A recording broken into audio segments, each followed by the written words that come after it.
Hello. Okay.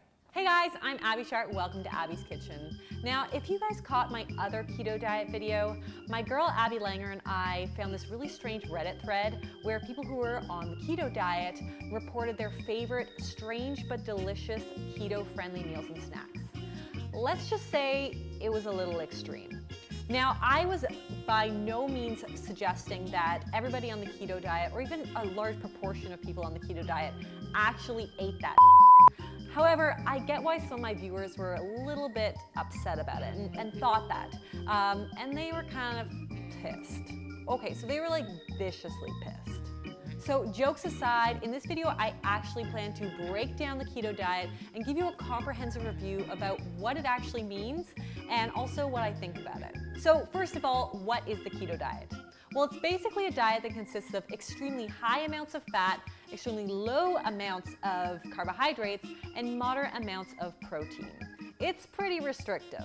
It consists of a lot of things like meat, cheese, oils, butters, creams, and cuts out any kind of carbohydrate-based foods like potatoes, rice, pasta, bread, fruit, any kind of starchy vegetables. So in other words, it completely removes at least one full food group. The idea behind the keto diet is instead of relying on glucose to fuel your body, it breaks down fats into something called ketone bodies and uses that as energy instead. So what are the benefits? Well, the diet was originally used to treat epileptic seizures in children. And the research in this area is super promising. And it's also been shown to help potentially treat other kind of neurological diseases like Parkinson's, MS, and Alzheimer's disease. There are also some studies that show that it may help improve blood sugar levels in people with type 2 diabetes, as well as potentially improve cholesterol levels as well. So I'm definitely excited about some of these therapeutic benefits in clinical settings.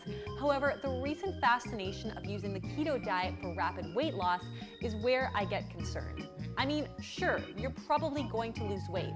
Anytime you cut out one or more major food groups, you've got fewer food choices and you eat less. And there's also a lot of research comparing low-carb diets like the keto diet to low-fat diets.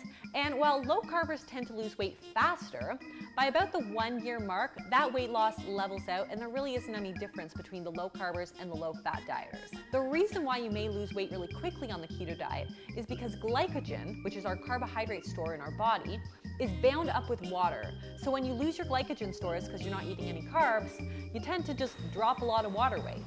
So in other words, that rapid weight loss is not so much fat as it is just a lot of water.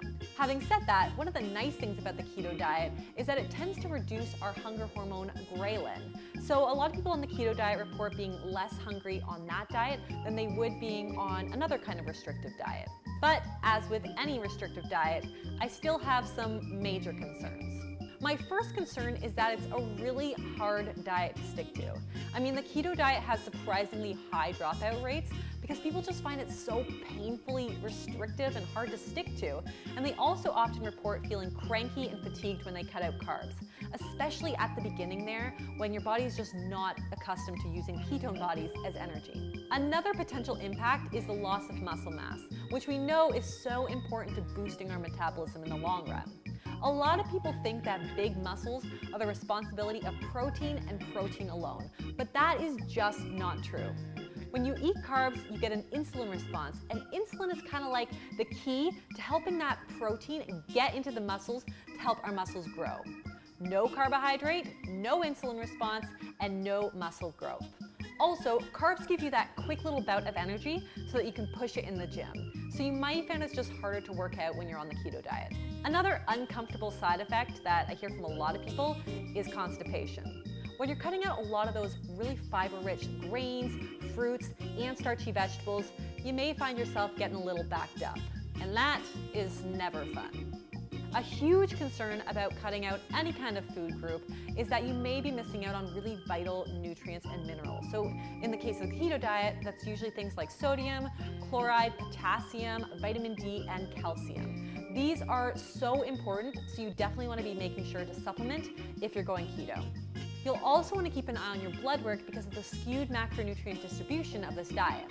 research suggests that the keto diet may increase the risk of high cholesterol. So if you've got a pre-existing heart condition, this may not be the diet for you. So as always, be sure to speak to your doctor before starting any kind of diet, but especially an extreme one like this.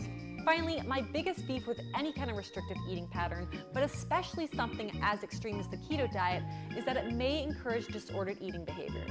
Restricting, counting, and obsessing over food is definitely not healthy, and it can make social situations around food super scary, anxiety-promoting activities.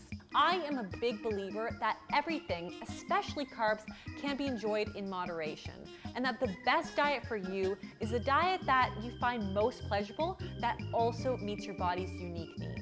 So guys, I hope this gave you a well-rounded overview of the keto diet.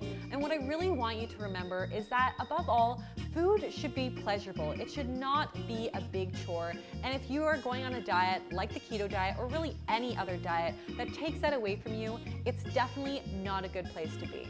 So guys, I hope you loved this video. If you did, be sure to give it the thumbs up. Leave me a comment below with your thoughts on the keto diet. Subscribe to the channel, and I'll see you next time on Abby's Kitchen.